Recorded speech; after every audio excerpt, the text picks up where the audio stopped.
I'm Stephen Carrera, and this is for the week 4 assignment for FTH 202. I'm going to show our Taurus revolver that we were given from school. A couple things. I'm going to show you the trigger pull. I'm going to do the layout fluid I'm going to fully disassemble the firearm, put the layout fluid, and then polish out the high spots. And then after that, I'm going to show you how the headspace gauges work, as well as we're going to install some aftermarket parts. Check it out. I don't have a vise at home, so I'm going to show you both the trigger pull of double action and single action. So for double action, we're pulling a baseline reading of over 12 pounds. Now for single action,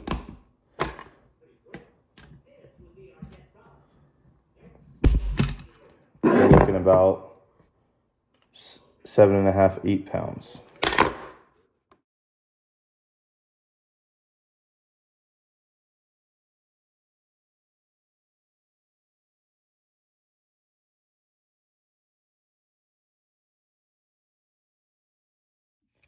Now we have disassembled the firearm, put the layout fluid on, reassembled it, and now we're going to cycle it multiple times. So single, double action, single.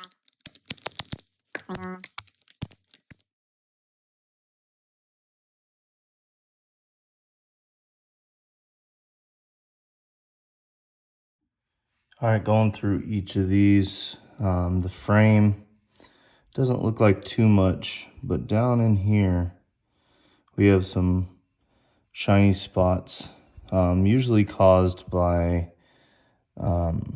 tooling marks. You can see the arch from the hammer. Honestly, the side plate, the only spot that looks somewhat is right in here, and then maybe a little bit in here.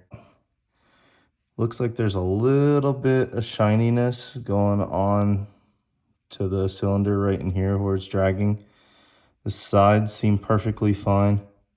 The hand has some, all the top part is gone. Obviously that's where it hits the ratchet, but it also looks like I'm getting a little bit of scratching along the side there due from it sliding in and out of that housing there. I'll polish that up a little bit. See the radius of the hammer contacting the frame. I'm going to polish that up down in there. And then the double action sear right in here just looks like there's a little bit of obviously to where it engages onto this guy here. Obviously from this sliding in and out is going to cause that wear, so maybe I'll polish that guy up to give it a little bit of smoother contact with it. So let's polish it out.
I kind of did this part off screen, so my bad, but I used like the teardrop style file and cleaned up the edges to where the hammer hook engages the double action sear to make it a little bit more smooth and polish it out.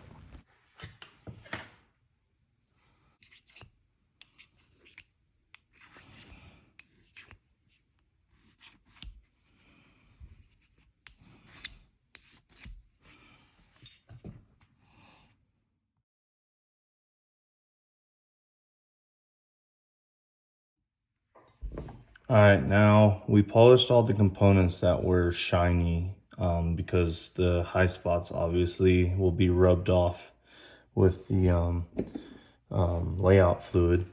So now we're gonna test to see how it feels after I polish all those components. So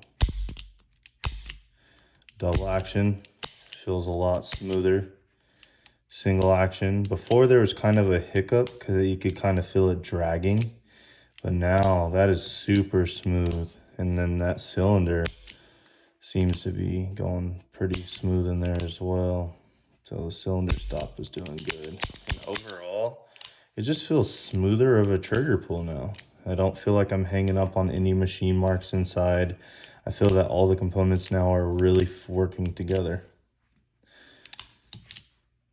All right, so now I'm gonna just do, as you were seeing that I did the dry function check.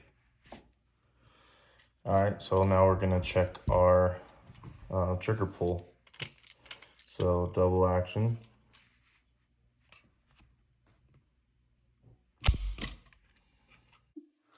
All right, so that last pull, I don't know what happened, but the trigger pull gauge is now broken. So I'm gonna take it apart and see if I could fix it.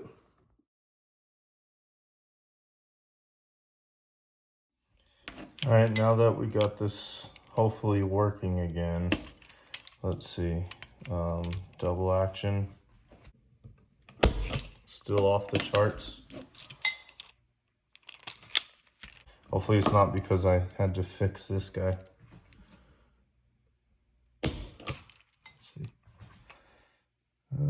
See, that time it was about 6.5, so 6 to 6.5.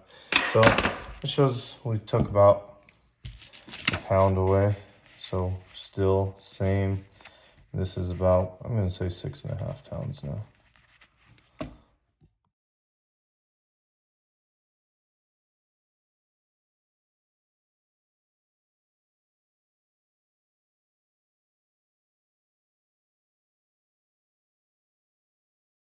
All right, so now after the install, let's see where we're at.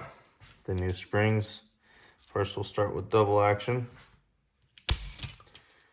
Oh wow, that's actually 11.5 this time. So this time it's actually not off the scales.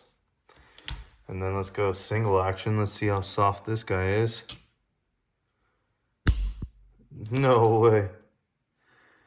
Oh, that's a 5-pound trigger.